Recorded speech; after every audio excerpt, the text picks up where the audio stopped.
ദൈവത്തിൻ്റെ സ്വന്തമായി കഴിഞ്ഞാൽ പിന്നെന്താ സംഭവിക്കണത്? നീ നടക്കേണ്ട വഴി, 32 സങ്കീർത്തനം എന്താ പറയണത് അല്ലേ? നീ നടക്കേണ്ട വഴി നിന്റെ മുഖത്ത് നോക്കി ഞാൻ ഉപദേശിക്കുമെന്ന്. ശ്രദ്ധിക്കട്ടെ. ഹല്ലേലൂയ, സങ്കീർത്തനം 32:8. സങ്കീർത്തനം 32:8.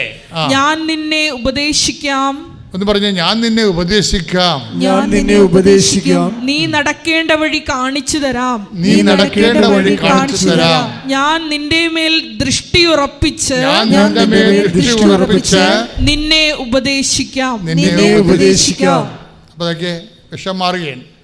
കാര്യം ഇവിടെ എന്താ സംഭവം? ആ ചേച്ചി ടീച്ചറിൻ്റെ മകള് എന്താ സംഭവിച്ചിരിക്കുന്നത്? അവൾക്ക് MSCയുടെ സെക്കൻഡ് സെം ഫെയിലാണ്. അതുകൊണ്ട് അവർക്ക് പ്രത്യേകിച്ച് സ്വപ്നങ്ങളൊന്നുമില്ല. ടീച്ചർ പറഞ്ഞത് എന്താണെന്ന് വെച്ച് കഴിഞ്ഞാൽ, അവർ സെക്കൻഡ് സെമ്മിൻ്റെ മാർക്ക് ലിസ്റ്റ് ആവശ്യപ്പെട്ടില്ലേ വിയന്ന കോളേജിൽ നിന്ന്, യൂണിവേഴ്സിറ്റിയിൽ നിന്ന്. അപ്പോൾ ടീച്ചർ പറഞ്ഞത് ഫെയിൽഡ് സർട്ടിഫിക്കറ്റ് അല്ലേ ഉള്ളൂ, അയച്ചു കൊടുത്തേക്കാം. പക്ഷെ അതുകൂടി അത് ചാപ്റ്റർ ക്ലോസ് ചെയ്ത് നമുക്ക് ഇനിയൊന്നും മോഹിക്കേണ്ട കാര്യമൊന്നും ഇല്ലല്ലോ. നീ PSC പഠിക്കാൻ പറഞ്ഞു. ടീച്ചർ മോൾക്ക് കൊടുത്ത ഉപദേശം നീ PSC പഠിക്കാൻ പറഞ്ഞു. എന്നുവെച്ചാൽ PSC പഠിച്ച് ജോലി വാങ്ങിക്കി നാട്ടിലെവിടെയെങ്കിലും ജീവിക്കാം എന്ന് പറഞ്ഞു. അതായത് അവരുടെ ഫയൽ മൊത്തം അവർ ക്ലോസ് ചെയ്തിട്ട് വേറെ രീതിയിലേക്ക് ഉപദേശം കൊടുക്കുകയാണ്. അപ്പോൾ അത് ടീച്ചറിൻ്റെ ഉപദേശമാണ്. പക്ഷേ ഉടമ്പടിക്കൊരു പ്രശ്നം, നിങ്ങൾ എന്ത് ഉപദേശം കൊടുത്താലും നീ നടക്കേണ്ട വഴി സങ്കീർത്തനം 32:8 വാഗ്ദാനമല്ലേ? അത് വാഗ്ദാനമാണല്ലോ. അതുകൊണ്ട് എന്നാ സംഭവിക്കണത്? നീ നടക്കേണ്ട വഴി നിൻ്റെ മുഖത്ത് നോക്കി ഞാൻ നിന്നെ ഉപദേശിക്കാം. ആരാണ്? നിൻ്റെ കൂടെയുള്ള നിൻ്റെ ദൈവം. അപ്പോൾ ഉപദേശം വന്നിരിക്കണത് എന്താ? ഉപദേശം വന്നത് പെട്ടെന്ന് ഇൻ്റർവ്യൂ റെഡിയാകാനാണ്. ഈ തോറ്റ സർട്ടിഫിക്കറ്റ് ചെന്നപ്പോഴേ, തോറ്റ സർട്ടിഫിക്കറ്റ് എന്ന് പറയുന്നത് സെക്കൻഡ് സെമ്മിൻ്റെ MSc തോറ്റ സർട്ടിഫിക്കറ്റ് ചെല്ലുമ്പോഴേ യൂണിവേഴ്സിറ്റിയുടെ റെസ്പോൺസ് എന്താണ്? വേഗം ഇൻ്റർവ്യൂ റെഡിയാകാൻ. അപ്പോൾ ഇവർക്ക് പേടിയായി. കാര്യം ഇൻ്റർവ്യൂ കഴിഞ്ഞ് ജയിച്ചാലും പിന്നെ സർട്ടിഫിക്കറ്റിൻ്റെ പ്രോബ്ലം വരുമല്ലോ, മെറിറ്റ് പ്രോബ്ലം അല്ലേ. ഞാൻ നിങ്ങളോട് എപ്പോഴും പറയത്തില്ലേ, നോട്ട് ബൈ മെറിറ്റ് എന്നൊക്കെ പറയുമ്പോൾ നിങ്ങൾക്ക് എന്തായിരിക്കും അച്ഛൻ പറയണമെന്ന് ഓർക്കും. നോട്ട് ബൈ മെറിറ്റ് എന്ന് പറഞ്ഞു കഴിഞ്ഞാൽ നിങ്ങളുടെ യോഗ്യത കൊണ്ട്. Ephesians 2:8 ഒന്ന് വായിച്ചു കിടക്കുക. അതാണ് ഇതിൻ്റെ ആണി വചനം എന്ന് പറയുന്നത്, ഉടമ്പടിയുടെ ഒരു വചനം. എല്ലാപ്പോഴും പറയുമോ അത്? ശ്രദ്ധിക്കട്ടെ. Ephesians 2:8. വിശ്വാസം വഴി എന്ന് പറഞ്ഞേ, വിശ്വാസം വഴി കൃപയാലാണ് നിങ്ങൾ രക്ഷിക്കപ്പെട്ടത്. അത് നിങ്ങൾ നേടിയെടുത്തതല്ല, ദൈവത്തിന്റെ ദാനമാണ്. അപ്പൊ നമ്മൾ നേടിയെടുക്കുന്നതിനാണ് മെറിറ്റ് എന്ന് പറയണത്. മനസ്സിലായില്ലേ? യോഗ്യത നമ്മൾ നേടിയെടുക്കുന്നത് ആണ് മെറിറ്റ് എന്ന് പറയണത്. നിങ്ങൾ നേടിയെടുക്കാത്തതാണെങ്കിൽ വർക്ക് ചെയ്യാൻ സാധ്യതയുണ്ട്. വർക്ക് ചെയ്യത്തില്ലെന്നല്ല, ഉടമ്പടിയിൽ വർക്ക് ചെയ്യും. എന്താ കാര്യം? ദാനമാണ് പിന്നെ വർക്ക് ചെയ്യേണ്ടത്. ഇവരുടെ സർട്ടിഫിക്കറ്റ് ഫെയിൽഡ് അല്ലേ? MSc സെക്കൻഡ് സെം ഫെയിലല്ലേ ഫിസിക്സ്? ആ സർട്ടിഫിക്കറ്റ് അയച്ചു കൊടുക്കുമ്പോൾ അവിടെ മെറിറ്റ് ഇല്ലല്ലോ, യോഗ്യതയില്ലല്ലോ. പക്ഷേ എന്തുകൊണ്ടാണ് യൂണിവേഴ്സിറ്റി ഇവരെ കോൾ ഫോർ ചെയ്യണത്? ഇൻ്റർവ്യൂ റെഡിയാകാൻ. പെട്ടെന്ന് ഇവർ ഇൻ്റർവ്യൂ റെഡിയാവും. ഇൻ്റർവ്യൂവിന് റെഡിയാകുമ്പോൾ എന്താ സംഭവിക്കണം? ഒരു അമേരിക്കക്കാരൻ ഒരു റഷ്യക്കാരനൊക്കെയാണ് ഇൻ്റർവ്യൂ ചെയ്യണത്. ഇവർ ഇയർഫോണൊക്കെ കറക്റ്റായിട്ട് വെച്ചിട്ട്, കാര്യം അവർ പറഞ്ഞാൽ മനസ്സിലാകണമല്ല, അവർ പറഞ്ഞാൽ മനസ്സിലാകണ്ടേ. അപ്പോൾ ഇവിടെ ഇയർഫോണൊക്കെ വെച്ച് മാതാവിനൊക്കെ വിളിച്ച് ഉടമ്പടി തൈലമൊക്കെ നെറ്റൊക്കെ തെറ്റി. നമ്മൾ ഈ ഉടമ്പടി തൈലം എപ്പോഴും നമ്മൾ ശ്രദ്ധിക്കുന്നുണ്ട്. എപ്പോഴും പ്രധാനപ്പെട്ട ഓപ്പറേഷൻസ് എല്ലാം ഉടമ്പടി തൈലം ഉപയോഗിക്കണം. ഓപ്പറേഷൻ എന്ന് പറഞ്ഞാൽ മെഡിക്കൽ ഓപ്പറേഷൻ അല്ല ഞാൻ പറയണത്. ഒരു നടപടിയിലേക്ക് പോകുമ്പോൾ നമ്മൾ അശക്തരാണ്.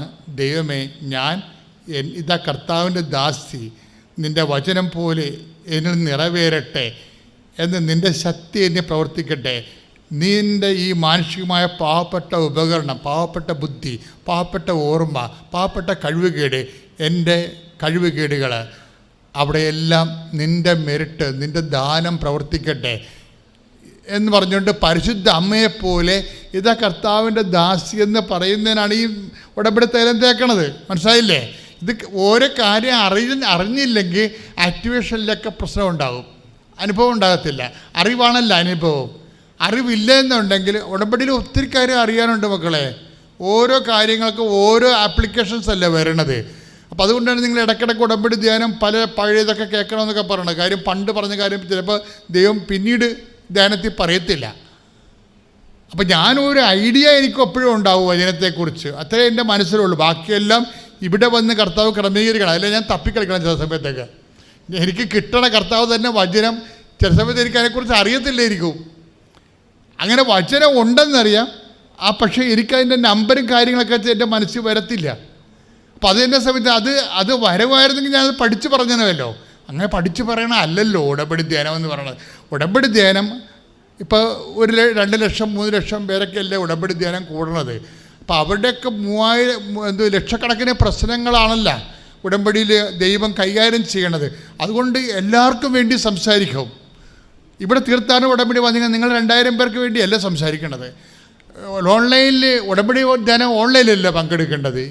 അപ്പോൾ അങ്ങനെ പങ്കെടുക്കണ എല്ലാവർക്കും വേണ്ടിയും അവരുടെ വ്യത്യസ്തങ്ങളായ ജീവിത പ്രശ്നങ്ങളുണ്ടാവും. അതിനെല്ലാം ദൈവം ഇൻട്രാക്ട് ചെയ്യും. എന്താ കാര്യം വെച്ച് കഴിഞ്ഞാൽ എല്ലാം യേശുക്രിസ്തുവിൽ അതേയാണ്. കാരണം യേശുക്രിസ്തു എന്ന് പറയുന്നത് നമ്മൾ മുമ്പ് പറഞ്ഞു 8582 വാഗ്ദാനങ്ങളെല്ലാം കൂടി കാച്ചിക്കുറുക്കി സിംഗിൾ അപ്പായിട്ട് ദൈവം നൽകുന്ന രക്ഷയുടെ നാമമാണ് ദ ജീസസ് ക്രൈസ്റ്റ്. തോറ്റ സർട്ടിഫിക്കറ്റ് വെച്ച് പെട്ടെന്ന് ഇൻ്റർവ്യൂ ആണ്. അമേരിക്കയിൽ നിന്ന് റഷ്യയിൽ നിന്നൊക്കെ ഓരോരുത്തർ ലൈനിൽ വന്നിട്ട് വീഡിയോ ഇൻ്റർവ്യൂ ആണൊക്കെയാണ്. വീഡിയോ ഇൻ്റർവ്യൂ നടക്കുമ്പോൾ ഈ ടിസൻ്റെ മോള്, അയ്യോ എൻ്റെ സർട്ടിഫിക്കറ്റ് ഫെയിലാണല്ലോ, ഞാൻ ഇങ്ങനെ ഇവിടെ എന്തെല്ലാം കസത്ത് കാണിച്ചാലും എനിക്ക് കിട്ടുമോ ഇല്ലെന്ന് അറിയത്തില്ലല്ലോ. അങ്ങനെയൊക്കെയുള്ള അംബിക സസ്പീഷ്യസ് ആയിട്ടുള്ള എല്ലാ മേഘങ്ങളും കാറ്റുകൊണ്ട് തൂത്തെറിയും. പരിശുദ്ധാത്മാവ് ഒരു കാറ്റാണെങ്കിൽ നിൻ്റെ സംശയങ്ങൾ ഒരു മേഘമാണ്. എന്തുകൊണ്ട് why we should claim and clamour for the Holy Spirit? എന്തിനാണ് നമ്മൾ കർത്താവിൻ്റെ ആത്മാവിന് വേണ്ടി കരയണത്? കാര്യം ഇതുപോലെയുള്ള സംശയമേഘങ്ങൾ ഒത്തില്ലേ എന്നാ ചെയ്യും? എൻ്റെ ജീവിതം കട്ടപ്പുകയാകുക, ഗതികേട്ടാകുക. ഇങ്ങനെ കുറേ മനുഷ്യന്മാർ ബലഹീനമാക്കുന്ന കുറേ സാങ്കല്പികമായിട്ടുള്ള ആശങ്കകളുണ്ട്. സാങ്കല്പിക ആശങ്കകൾ. ഈ സാങ്കല്പിക ആശങ്കകൾ എല്ലാവർക്കും ഉണ്ടാവും. ഈ മേഘങ്ങളെ തൂത്തെറിയണത് ആരാണ്? പരിശുദ്ധാത്മാവിൻ്റെ കാറ്റാണ്. പല ആൾക്കാർക്ക് ഉടമ്പടി മാതാവാണെന്നാണ് പൊതുവെ ചിന്തയിലാണ് നിങ്ങൾ ഉടമ്പടി ചെയ്യണത്. മാതാവ് ഇതിൻ്റെ ശക്തയായ പ്രവക്താവും മധ്യസ്ഥയുമാണ്. ഈ ശുശ്രൂഷ അല്ല, വേറെയും ശുശ്രൂഷ ഒത്തിരി ഉണ്ട്.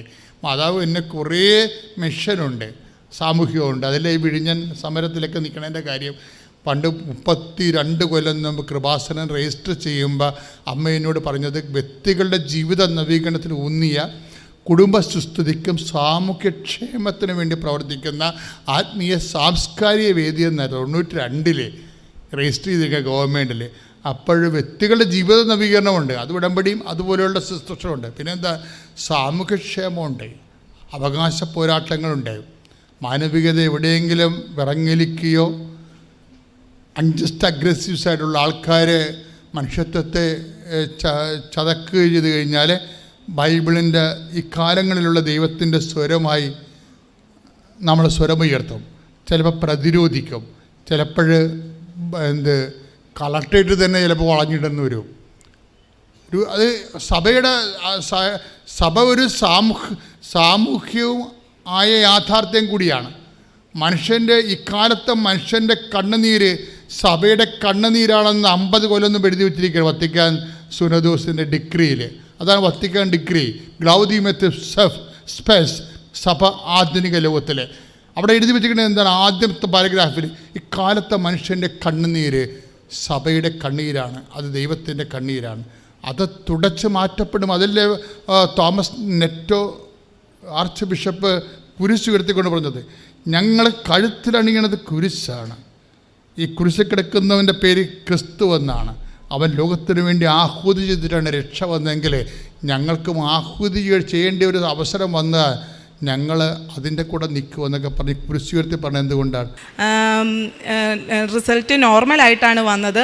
അതിന് തൊട്ട് തലേദിവസം വരെ എടുത്ത റിസൾട്ട് ഹൈ ആയിട്ടിരുന്ന എൻ്റെ WBC കൗണ്ട് അന്നത്തെ ആ ഒരു റിപ്പോർട്ടിൽ എനിക്ക് നോർമലായിട്ട് തന്നെയാണ് കിട്ടിയത്. അപ്പം അന്ന് കണ്ട ആ ഡോക്ടർ എന്നോട് പറഞ്ഞു, ഇതിനകത്തിപ്പോൾ കുഴപ്പമൊന്നുമില്ലല്ലോ, പക്ഷേ നിൻ്റെ ലാസ്റ്റ് റിപ്പോർട്ടുകളെല്ലാം നോക്കിയാൽ നിനക്ക് എന്തോ ഒരു സീരിയസ് പ്രോബ്ലം ഉള്ളതുപോലെയാണ് എനിക്ക് തോന്നിയത്. പക്ഷേ ഇപ്പം കുഴപ്പമില്ല, ഇനിയിപ്പം വേറെ ടെസ്റ്റുകളുടെ ഒന്നും ആവശ്യമില്ലെന്ന് പറഞ്ഞു. ഇത്രയും അനുഗ്രഹങ്ങൾ തന്ന് അനുഗ്രഹിച്ച അമ്മ മാതാവിനും ഈശോയ്ക്കും 1000 നന്ദി. ഈ വിദേശത്തേക്ക് പോകാനായിട്ട് എത്ര വർഷം പരിശ്രമിച്ചിരുന്നു? ഹസ്ബൻഡ് 3.5 വർഷത്തോളം ആയി ഞങ്ങൾ പരിശ്രമിക്കാൻ തുടങ്ങിയിട്ട്. സത്യത്തിൽ പിന്നെ ഞങ്ങൾ ആലോചിച്ച് കഴിഞ്ഞപ്പം എന്നാണോ ഞങ്ങൾ മാതാവിൻ്റെ രൂപവും അതൊക്കെ എൻ്റെ ഹസ്ബൻഡ് എടുത്ത് മാറ്റിയത്. ഓൾറെഡി ഹസ്ബൻഡ് അമേരിക്കയിൽ ഷിപ്പിൽ വർക്ക് ചെയ്യുമായിരുന്നു, ലീവിന് വേണ്ടി നാട്ടിൽ വന്നതായിരുന്നു. എന്നാണോ ആ മാതാവിൻ്റെ രൂപം ഞങ്ങളുടെ വീട്ടിൽ നിന്ന് എടുത്ത് മാറ്റിയത്, വിസ പുതുക്കാൻ വേണ്ടി കൊടുത്തിട്ടിരിക്കുകയായിരുന്നു. ആ മാതാവിൻ്റെ രൂപം എന്നാണോ എടുത്ത് മാറ്റിയത്, അതിന് ശേഷമാണ് ആ പുതുക്കാൻ കൊടുത്ത വിസ ക്യാൻസലായി. പിന്നെ ഞാൻ എക്സാമുകൾ OET ഒക്കെ എഴുതി, പക്ഷെ അത് കിട്ടുന്നില്ല. ഞങ്ങൾ പിന്നെ എന്ത് ചെയ്തിട്ടും കിട്ടുന്നില്ല. പിന്നെ ഇവിടെ വന്ന് മാപ്പ് പറഞ്ഞ് പ്രാർത്ഥിച്ചതിന് ശേഷമാണ് ഞങ്ങൾക്ക് എല്ലാം മാതാവ് തന്നത്. ആ 2021 സെപ്റ്റംബറിൽ ഞങ്ങൾ അന്ന് ഇവിടെ മാതാവിൻ്റെ അടുത്തുനിന്ന് പ്രാർത്ഥിച്ച അന്ന് മുതൽ പിന്നെ ഇന്ന് വരെ ഞാൻ ചോദിച്ച ഒരു കാര്യങ്ങളും മാതാവ് എനിക്ക് സാധിച്ചു തരാതിരുന്നിട്ടില്ല. പിന്നെ ഒരു കാര്യം ഞാൻ പറയാൻ വിട്ടുപോയായിരുന്നു. ഓൾറെഡി എനിക്ക് ഡിപ്പെൻഡൻറ്റ് വിസ എല്ലാം വന്ന് ഞങ്ങളിങ്ങനെ റെഡിയായിട്ടിരിക്കുന്ന സമയത്ത് ഒരു 2 ആഴ്ച മുന്നേ കാനഡയിൽ നിന്ന് ഒരു നേഴ്സുമാരെ റിക്രൂട്ട് ചെയ്യുന്ന ഒരു ആൾക്കാർ ഇവിടെ വന്ന് ഇൻ്റർവ്യൂ നടത്തിയായിരുന്നു. അപ്പോൾ ചുമ്മാ ജസ്റ്റ് ഇങ്ങനെ ഫോണിൽ ഇങ്ങനെ കണ്ടപ്പോൾ എൻ്റെ ബ്രദർ എനിക്ക് അയച്ചു തന്നു, നീ എന്തൊക്കെയാലും ചുമ്മാ ഒന്ന് പോയി നോക്ക്, നീ എന്തൊക്കെയാലും അങ്ങോട്ടല്ലേ പോകുന്നത്, അപ്പോൾ നിനക്ക് ഡയറക്റ്റ് ഒരു ജോബ് നോക്കാമല്ലോ കിട്ടുവാണെങ്കിൽ എന്ന് പറഞ്ഞ്. പക്ഷേ എനിക്ക് പോകാനൊന്നും തോന്നില്ല. 12 മണിയായി. എറണാകുളത്ത് ക്രൗൺ പ്ലാസയിൽ വെച്ചിട്ടായിരുന്നു ഇൻ്റർവ്യൂ. പക്ഷേ ഞാൻ മടിച്ചിരുന്നു. 12 മണിയൊക്കെ ആയപ്പം എൻ്റെ ബ്രദറിൻ്റെ നിർബന്ധപ്രകാരം ഞാൻ പോയി. പക്ഷെ അതൊരു ഇൻ്റർവ്യൂ ആണെന്ന് എനിക്ക് തോന്നിയതേയില്ല. ജസ്റ്റ് നമ്മുടെ വീട്ടിലിരിക്കുന്ന ഒരാളോട് വർത്തമാനം പറയുന്നത് പോലെയാണ് അവിടെ നിന്നുള്ള ആൾക്കാർ എന്നോട് വർത്തമാനം പറഞ്ഞത്. അതും എനിക്ക് സെലക്ട് ആയിട്ടുണ്ട്. അതിൻ്റെയും പ്രോസസ്സിങ് നടന്നുകൊണ്ടിരിക്കുകയാണ്. എൻ്റെ പേര് ലാലി തോമസ്. ഞാൻ വരുന്നത് കടലിപ്പിൽ നിന്നാണ്. എൻ്റെ ഇടവക വലമ്പൂർ സെൻറ്റ് മേരീസ് യാക്കോബ ഇടവകയാണ്. ഞാൻ ഈ കൃപാസനത്തിൽ ആദ്യമായി കാലുകുത്തിയത് 2022 ജനുവരി 26 അന്ന് ഞാനിവിടെ വന്നത് എൻ്റെ മകളോടൊപ്പമാണ്. എനിക്ക് കൃപാസനത്തെക്കുറിച്ച് അറിയാമായിരുന്നു. പത്രത്തിലൂടെ എനിക്ക് പലരും കൃപാസനം പത്രം തന്നിട്ടുണ്ട്. അപ്പം ഞാൻ ആ പത്രം വായിച്ച് എനിക്കറിയാമായിരുന്നു. അപ്പം ഞാനിവിടെ വന്നിട്ടില്ല. എനിക്ക് വീട്ടിൽ നിന്ന് പോന്നപ്പോൾ ഭയങ്കര പേടിയും, ഞാൻ ഇത്രയും ദൂരെ പോകാത്തതുകൊണ്ട് ഒരു പേടിയുണ്ടായിരുന്നു. വീട്ടിൽ നിന്ന് ഇറങ്ങിയപ്പോൾ ഞാൻ അമ്മയോട് പറഞ്ഞു, അമ്മേ ഞാൻ അമ്മയുടെ അടുത്താണ് വരുന്നത്, എന്നെ നോക്കിക്കൊള്ളണം എന്ന് പറഞ്ഞു. അങ്ങനെ പറഞ്ഞാണ് ഞാൻ വീട്ടിൽ നിന്ന് ഇറങ്ങിയത്. ഞാൻ ബസ്സിൽ പോന്നപ്പോഴെല്ലാം അമ്മയോട് പ്രാർത്ഥിച്ചാണ് പോകുന്നത്. കറക്റ്റ് കൃപാസനത്തിൻ്റെ വാതിൽക്ക് എത്തിയപ്പോൾ മോളെ വാ നമുക്ക് ഇറങ്ങേണ്ട സ്ഥലമായെന്നും പറഞ്ഞ് ഒരു സാരി ഉടുത്ത നല്ല സുന്ദരിയായ ഒരു ചേച്ചി എന്നെ വന്ന് വിളിച്ചു. അപ്പോൾ എൻ്റെ മോൾ എന്നോട് ചോദിച്ചു, അമ്മ ആ ചേച്ചിയെ അറിയുമോ എന്ന് ചോദിച്ചു. ഞാൻ പറഞ്ഞു ഞാൻ അറിയില്ല എന്ന് പറഞ്ഞു. അങ്ങനെ ഞാൻ ആ വണ്ടിയിൽ നിന്ന് ഇറങ്ങി പിന്നെ നോക്കിയപ്പോൾ ആ ചേച്ചിയെ ഞാൻ കണ്ടില്ല. എനിക്ക് അന്ന് മനസ്സിലായി എൻ്റെ അമ്മ എൻ്റെ കൂടെയുണ്ട്, എൻ്റെ അമ്മയാണ് എന്നെ കൃപാസനത്തിൽ കൊണ്ടെത്തിച്ചതെന്ന്. പിന്നെ ഞാൻ ഉടമ്പടി എടുത്തത് 2022 ജൂലൈ 17 ഞാൻ ഉടമ്പടിയിൽ വെച്ച നിയോഗത്തേക്കാൾ കൂടുതലായിട്ട് എനിക്ക് വയ്ക്കാത്ത കാര്യങ്ങളാണ് എൻ്റെ അമ്മ സാധിച്ചു തന്നത്. എനിക്ക് കാലിൽ 7 വർഷമായിട്ട് അലർജി ഉണ്ടായിരുന്നു. അതെന്ന് വെച്ചാൽ സോപ്പ് ലോഷനൊന്നും എടുക്കാൻ പാടില്ലായിരുന്നു. ഞാൻ സ്കൂളിൽ ഹൗസ് കീപ്പിംഗ് ആയിട്ട് വർക്ക് ചെയ്യുന്നൊരു വ്യക്തിയാണ്. അപ്പോൾ പല ഡോക്ടർമാരെ ഞാൻ കണ്ടു. അവർ പല മരുന്നുകളും തന്നു. ഞാൻ പുരട്ടാത്ത ഓയിൽമെൻറ്റുകളില്ല. വൈകുന്നേരം ആകുമ്പോൾ സോപ്പ് ലോഷൻ എടുക്കുന്നതുകൊണ്ട് കാല് ചൊറിഞ്ഞ് കടിച്ച് പായയിൽ കിടക്കയിലിട്ട് വരെ ഇങ്ങനെ മാന്തി ചോര വരുമായിരുന്നു. ഞാൻ ഈ കൃപാസനത്തിൽ വന്നിരിക്കുമ്പോഴും കാല് മാന്തി ചോര വന്നിട്ടുണ്ട്. അപ്പോൾ അമ്മയോട് ഞാൻ പറയും, അമ്മേ എൻ്റെ കാലിൽ ചോര വരുന്നു മാന്തി, എനിക്ക് ഈ കൃപാസനത്തിൽ നിന്ന് സ്വസ്ഥമായിട്ടൊന്ന് പ്രാർത്ഥിക്കാൻ പോലും പറ്റുന്നില്ല അമ്മയെന്ന് പറഞ്ഞു. അമ്മയുടെ മുഖത്ത് നോക്കി ഞാൻ അങ്ങനെ പറഞ്ഞു. പിന്നെ വീട്ടിൽ ചെന്ന് ഞാൻ കൃപാസനത്തിൽ നിന്ന് ഉടമ്പടി എടുത്ത നേർച്ച വസ്തുക്കൾ, തൈലം ഞാൻ എന്നും കാലയിൽ പുരട്ടും. പിന്നെ ഒരു ദിവസം ഞാൻ കാല് ചൊറിഞ്ഞു കടിച്ച് ചോര വന്നിങ്ങനെ ഇരിക്കുമായിരുന്നു. അപ്പം ഞാൻ കൃപാസനത്തിലെ ഉപ്പ് ഇത്തിരി വെള്ളത്തിൽ ചാലിച്ച് ഞാൻ എൻ്റെ കാലയിൽ വിശ്വാസ പ്രമാണം ചൊല്ലി കുരിശ് പോലെ ഇട്ടു. കുരിശ് വരച്ചപ്പോൾ ചൊറിഞ്ഞു കടിച്ച് ചോര വന്നിരിക്കുന്ന കാലിൽ ഉപ്പ് പുരട്ടിയാൽ എല്ലാവർക്കും അവസ്ഥ അറിയാം. കാല് നീറി, ഭയങ്കരമായിട്ട് കാല് നീറുകയാണ്.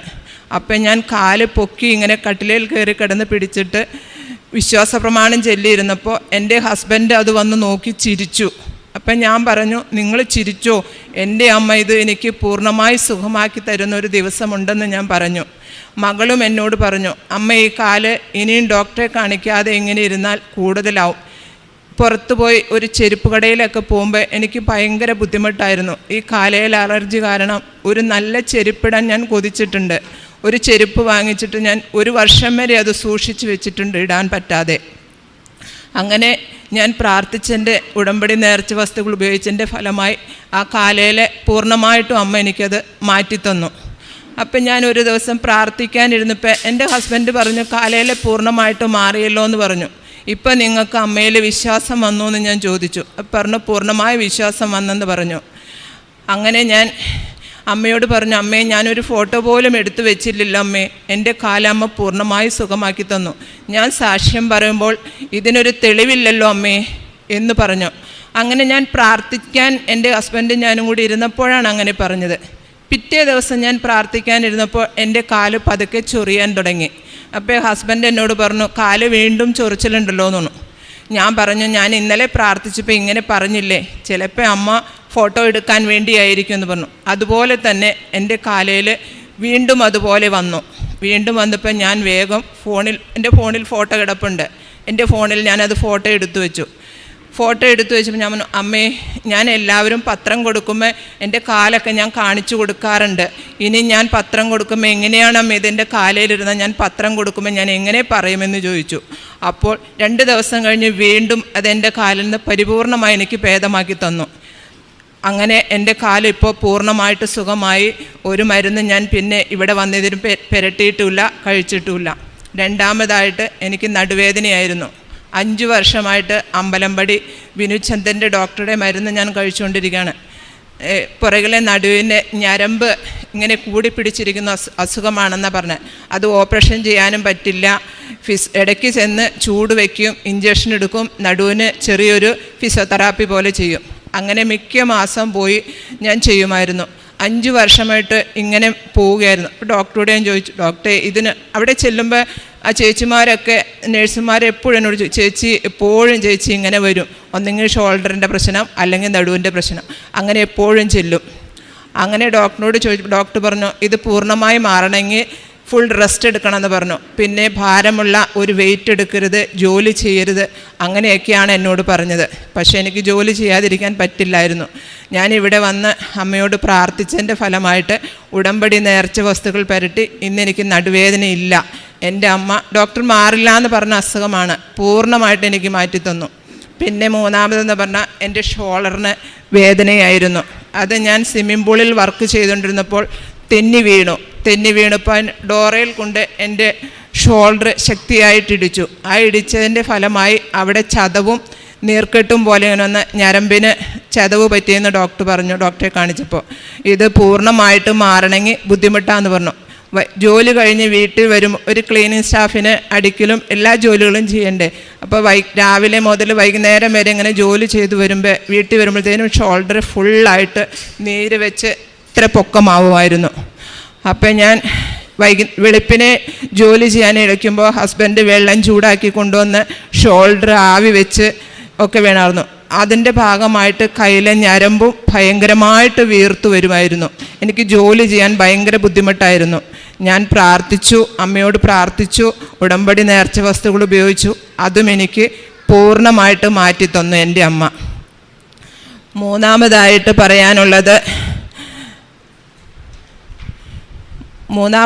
പറയാനുള്ളത് എൻ്റെ എനിക്ക് എല്ലാ മത്സ്യങ്ങളും കഴിക്കാൻ പാടില്ലായിരുന്നു. എനിക്ക് ഓർമ്മ വെച്ച നാൾ മുതൽ ഞാൻ മത്സ്യം കഴിക്കില്ലായിരുന്നു. അയില എന്ന് പറഞ്ഞൊരു മത്സ്യം കഴിച്ചാൽ എനിക്ക് മൊത്തം മേല് കടിയും ചൊറിച്ചലും ഭയങ്കര പ്രശ്നമായിരുന്നു. അങ്ങനെ വീട്ടിൽ ഹസ്ബൻഡിന് അത് മേടിക്കാനും ബുദ്ധിമുട്ടായിരുന്നു. ഞാൻ കഴിക്കില്ലാത്ത സാധനം പുള്ളി മേടിക്കില്ല. കാരണം ഒരാളെ നോക്കി വെച്ചുകൊണ്ട് ഒരാൾ കഴിക്കുന്നത് ശരിയല്ല എന്നും പറഞ്ഞുകൊണ്ട് വാങ്ങിക്കില്ലായിരുന്നു. അപ്പോൾ എനിക്കതിന് ഭയങ്കര ഒരു വിഷമായിരുന്നു. അവർക്കൊക്കെ ഭയങ്കര ഇഷ്ടമുള്ള സാധനമാണത്. വീട്ടിൽ മേടിച്ചുകൊണ്ട് വന്നാൽ ഞാൻ നന്നാക്കിയാൽ എൻ്റെ കയ്യിൽ തൊലി പാള പോലെ പൊളിഞ്ഞു പോകും. കൂട്ടിയാൽ നാവ് വരെ ചൊറിയുമായിരുന്നു. എനിക്ക് ഓർമ്മ വെച്ച നാൾ മുതലുള്ളതാണത്. അങ്ങനെ കഴിക്കാൻ പാടില്ല. അതുകൊണ്ട് ഈ ചൊറിച്ചിൽ കാരണം കൊണ്ട് വാങ്ങിക്കില്ലായിരുന്നു. ഞാൻ ഇവിടെ വന്ന് അമ്മയോട് പ്രാർത്ഥിച്ചു. ഉടമ്പടി എടുത്തതിന് ശേഷം അയില വാങ്ങിച്ചുകൊണ്ട് വന്നു. ഞാൻ തന്നെ നന്നാക്കി കറി വെച്ചു കൂട്ടി. എനിക്ക് ഒരു പ്രശ്നവുമില്ല. ഇപ്പം ഞാനത് കഴിക്കുന്നുണ്ട്. സ്കൂളിൽ ഭക്ഷണം കഴിക്കാനൊക്കെ ഒരുമിച്ചിരിക്കുമ്പോൾ ചേച്ചിമാർ അയില കറി വെച്ചാൽ എനിക്ക് നേരത്തെ തരുമായിരുന്നു. ഞാൻ പറയും എനിക്ക് വേണ്ട, അലർജിയാണ്, കൂട്ടില്ലാന്ന്. പക്ഷേ ഇപ്പം എനിക്കൊരു പ്രശ്നവുമില്ല. പിന്നെ എനിക്ക് പറയാനുള്ളത് എൻ്റെ ഉടമ്പടി ജീവിതത്തിലെ എൻ്റെ ഉടമ്പടി ജീവിതത്തിൽ, എൻ്റെ ഉപവാസ ജീവിതത്തിൽ എൻ്റെ അമ്മ എന്നെ അനുഗ്രഹിച്ച മേഖലയാണ് എനിക്ക് പറയാനുള്ളത്. അതെന്ന് വെച്ചാൽ ഞാൻ എല്ലാ ചൊവ്വാഴ്ചയും ഉപവാസം എടുക്കുമായിരുന്നു. എല്ലാ ചൊവ്വാഴ്ചയും ഉപവാസം എടുക്കുമ്പോൾ ഒരു തിങ്കളാഴ്ച ദിവസമായിരുന്നു. എല്ലാ ചൊവ്വാഴ്ച ഉപവാസം എടുക്കുമെന്ന് വെച്ചാൽ ഞാൻ രാവിലെ 6 മണിക്ക് ഒരു ഗ്ലാസ് ചായ കുടിച്ചാൽ പിന്നെ വൈകിട്ട് 6 മണിക്ക് ഞാൻ ചായ കുടിക്കുള്ളായിരുന്നു. അപ്പം അങ്ങനെ ഉപവാസം, എന്നിട്ട് എൻ്റെ ആ 2 നേരത്തിൻ്റെ ഭക്ഷണത്തിൻ്റെ പൈസ ഞാൻ മാറ്റിവെക്കും. ആ 2 നേരത്തിൻ്റെ ഭക്ഷണത്തിൻ്റെ പൈസ ഞാൻ എല്ലാ ചൊവ്വാഴ്ചയും ഉടമ്പടി എടുക്കുന്നതിന് 2 ആഴ്ച മുമ്പ് ഞാൻ അങ്ങനെ ചെയ്തു നോക്കി. കാരണം എൻ്റെ ജീവിതത്തിൽ ഞാൻ അങ്ങനെ ഉപവാസമൊന്നും എടുക്കുന്ന ഒരു വ്യക്തിയല്ലായിരുന്നു. ഞാൻ ഇപ്പോൾ യാക്കോബായ ചർച്ചിലാണ് പോകുന്നതെങ്കിലും ഞാൻ കത്തോലിക്ക മതത്തിൽ ജനിച്ച് വളർന്ന ഒരു കുട്ടിയാണ്. എനിക്ക് അമ്മയിൽ അവിടെ അങ്ങനെ പ്രാർത്ഥിക്കുന്ന ഒരു ശീലമൊന്നും ഇല്ലായിരുന്നു. ഇവിടെ വന്നു തുടങ്ങിയപ്പോഴാണ് കറക്റ്റായിട്ട് അമ്മയിൽ എനിക്ക് വിശ്വാസം വരാനും പ്രാർത്ഥിക്കാനും തുടങ്ങിയത്. അങ്ങനെ ഞാൻ തിങ്കളാഴ്ച വീട്ടിൽ ജോലിയെല്ലാം കഴിഞ്ഞ് വീട്ടിലെ പണികളെല്ലാം കഴിഞ്ഞപ്പോൾ വയ്യാന്ന് തോന്നി.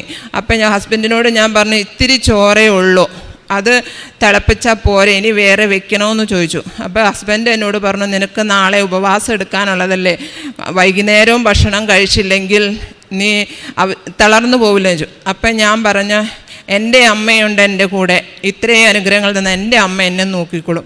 എന്നിട്ട് പ്രാർത്ഥിക്കാൻ ഞാൻ ഇത്തിരി ചോറുണ്ടായിരുന്ന് ഞാൻ തിളപ്പിച്ച് വെച്ചു.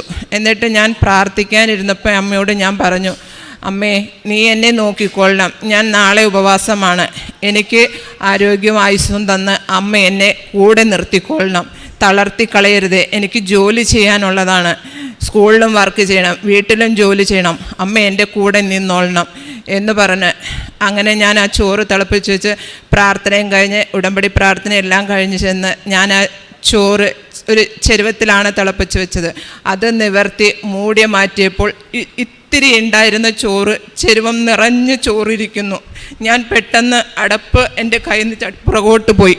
ഞാൻ എന്നിട്ട് എൻ്റെ ഹസ്ബൻഡിനോട് പറഞ്ഞു, വന്ന് നോക്കിക്കേ ഭക്ഷണം അധികമുണ്ട്, ഭക്ഷണം അധികമുണ്ട്. എൻ്റെ അമ്മ എനിക്ക് ചോറ് തന്നു. ഹസ്ബൻഡിനും ഭയങ്കരമായിട്ട്, അന്ന് മുതൽ ഹസ്ബൻഡിനും ഭയങ്കരമായിട്ട് മാതാവിൽ വിശ്വാസം വരാൻ തുടങ്ങി. അങ്ങനെ എൻ്റെ അമ്മ എൻ്റെ ഉപവാസ ജീവിതത്തിൽ എനിക്ക് എൻ്റെ ചോറ് വർദ്ധിപ്പിച്ച് തന്ന്, അന്ന് ഞങ്ങൾ എൻ്റെ മകനും ഉണ്ടായിരുന്നു വീട്ടിൽ, 3 പേരും ഫുള്ളായിട്ട് വയറ് നിറച്ച് ഭക്ഷണം കഴിക്കാൻ എനിക്ക് സാധിച്ചു. ഇന്ന് വരെ ഞാൻ ആ ഉപവാസം മുടക്കിയിട്ടില്ല, ഒരു ദിവസം പോലും ഞാൻ മുടക്കിയിട്ടില്ല. എല്ലാ ചൊവ്വാഴ്ചയും ഞാൻ ഉപവാസം എടുക്കും. പിന്നെ എനിക്ക് പറയാനുള്ളത് പത്രപ്രവർത്തനമാണ്.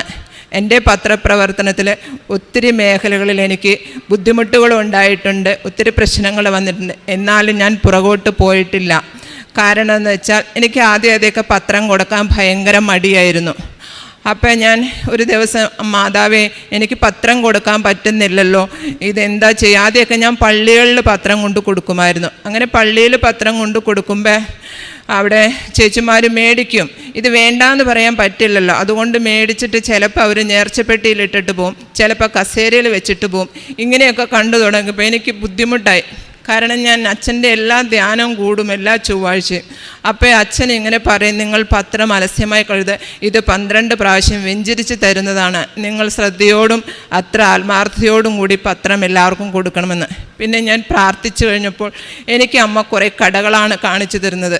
ഞാൻ എല്ലാ ദിവസവും പിന്നെ ഇവിടെ നിന്ന് പത്രം വാങ്ങിക്കും. പത്രം വാങ്ങിച്ചിട്ട് ഞാൻ കോലഞ്ചേരിയിലെ എല്ലാ കടകളിലും ഞാൻ പോകും. കടകളിൽ പോകുന്ന വെച്ചാൽ തിരക്കുള്ള കടകളിൽ ഞാൻ കയറില്ല, കാരണം അവർക്കത് തുറന്നു നോക്കാനോ വായിക്കാനോ സമയം കിട്ടില്ല. അപ്പം ഞാൻ ഇങ്ങനെ നടക്കും, വെയിലത്താണേലും ഞാൻ ഇങ്ങനെ നടക്കും. അതിന് സമയമെടുത്താണ് ഞാൻ പോകുന്നത്, ചുമ്മാ പോകല്ല, സമയമെടുക്കും പത്രം കൊടുക്കാൻ. അപ്പം ഞാൻ അങ്ങനെ പോയി ഇങ്ങനെ കടകൾ നോക്കി നോക്കി പോകുമ്പോൾ വെറുതെ ഇങ്ങനെ കസേരയിലിരിക്കുന്ന ചേട്ടന്മാരെയും ചേച്ചിമാരെയും കാണുമ്പോൾ ഞാൻ കയറി ചെല്ലും.